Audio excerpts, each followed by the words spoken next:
1986 pa kami, hindi kami tumitigil dahil para sa ating bayan to. Para sa ating bayan, hindi para sa sarili na. Ano na mapapala namin dito, hindi ba? Hindi naman kami binabayaran. Ni Singkunduling, hindi kami tumatanggap. Mula sa pool 1986, wala kami natatanggap sa Marcos. Sabi nila, wala. Sariling dukot namin yan. Para sa ating bayan. Para sa ating mga anak, mga kapu-apuhan. Ayan po kami. Kaya please lang po, pakiusap, mga kababayan. Gamitin natin ang ating mga utak. Itong darating na halalan, kung may mangyayaring halalan, ha? Malugod po namin kayo tinatanggap Para sa ating bayan. Ano yun ninyo kung sino ang karapat dapat na susunod na Pangulo. Huwag nyo nang isali ang Duterte at walang mayayari sa ating bansa. O ano ninyo, sila Escudero, si Jaime? Never. Ang mga pelikulang hatid. Sinabi niya tatakbong Vice President, si Sara ang President. No way. No way. Puntahan niyo po na maging Vice President si Jaime. Naku po. At pag-asa. Di walang nangyari din sa ating bansa. Dahil magkaganyan yan dalawang Duterte. O ano mangyayari sa atin, di ba? Bakit ganun ho? Si Senador Jaime, yung mga kababayan natin nung panahon na namatay sa war on drugs, si JK, wala sang aksyon. Wala nga. Dahil, Yung pumatay ngayon ay pinapanagot saka sa reklamo ng reklamo. ayan, isa pa lumitaw yan. Kasabwat siya dyan. Isa siya dyan sa founder ng EGK. Sila nila Sara. Kaya ganun na lang pagtatanggol niya sa Duterte. Dahil kasangkot siya. Sa mga anomalya na Duterte, kasangkot siya. Sinira mo ang pangalan ni Apo Lakay. Jaime, ikaw ang sumira sa Marcos. Nakakahiya ka. Sa totoo lang, nakakahiya ka, Jaime. At naway maging mas Ano naman masabi mo sa mga DDS na sinasabi, last na raw to at hindi na raw makakaupo at hindi na raw mananalo ang kung sino man ang papatakbuhin ni PBBM sa 2028 dahil sila na daw ang pinakamalakas. Tawa ko lang sa inyo. Mamundok na lang kayo. Punta na lang kayo ng China. Kasi tuta kayo ng mga China eh, no? Tuta kayo ng mga China, kayo doon na lang kayo. Huwag na kayo mangarap. Marami ng gising sa taong bayan. Mga kabataan, marami ng gising. Hindi nyo na sila makuha sa pera-pera. Mga kabataan, kayong pag-asa na ating bansa. Mga kabataan, please lang. Maging matalino kayo. Gamitin nyo ang mga utak ninyo. Huwag nyo pairali na may magbigay sa inyo ng pera, ganito ang ano. Huwag. Para sa ating bansa, para sa inyo yan. Mga kabataan.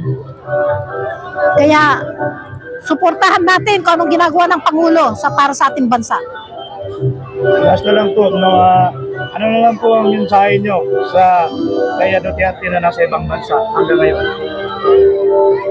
Kay Duterte, wish ko lang umaba pa buhay niya na mapagbayaran pa niya ang kanyang mga ginawa. Wish ko lang talaga umaba pa buhay niya. Iuwi na lang siyang aburito. Pagbayaran mo muna ang mga ginawa mo, Duterte. Diyan sa kulungan. Wish ko lang. Wish ko lang. Thank you na. Release ka na. Hi, thank you. Okay. Merry Christmas. Happy New Year. Pabati na lang kayo, no? Pabati po kay PBBM at First Lady. Sa First Family, Merry Christmas and a Happy New Year po sa inyo. Maraming salamat po.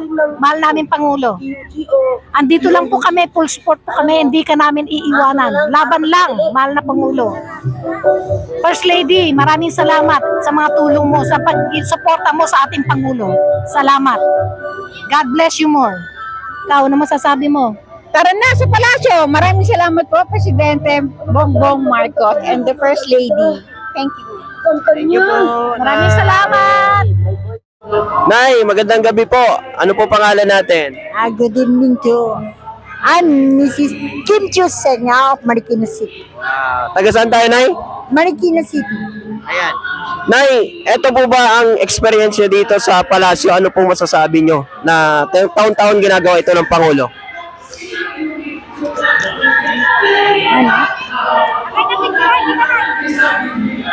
Going here in Marikina Palace, which is the Kalayaan Hall, is worth something that I can never forget.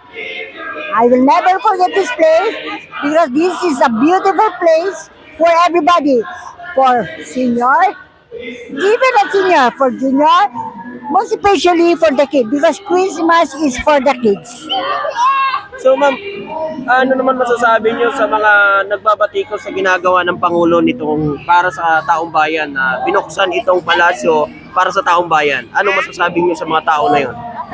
Yung buwabatikos sa ganitong programa ng presidente.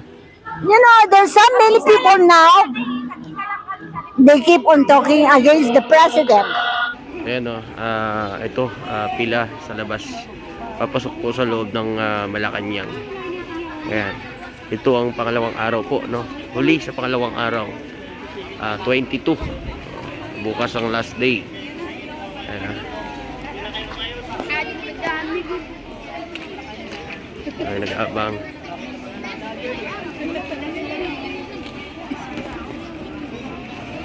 Ayan o. Ito yung sitwasyon sa labas. Ang Malacanang, mga kababayan.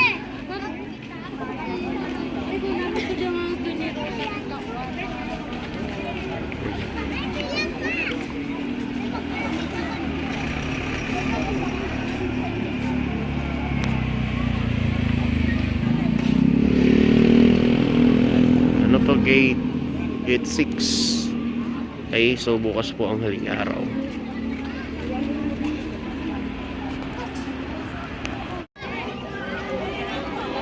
Ayan, dito naman na pila para sa pagkain, guys. Ayan, may libreng pagkain dito, pero hanggang maubos lang. Ayan o. Ito. Ayan.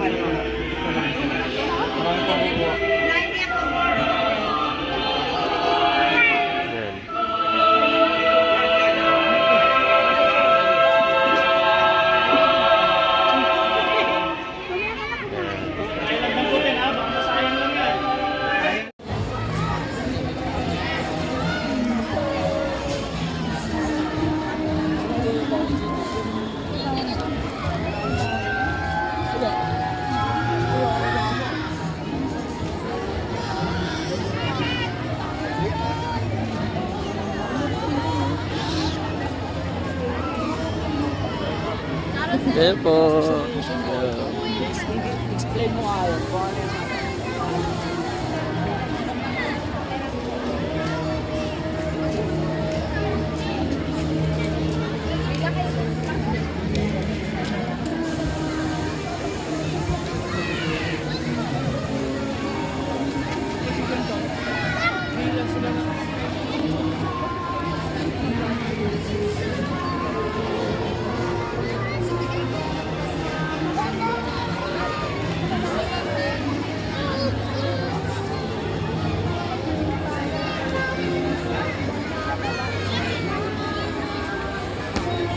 Ayun.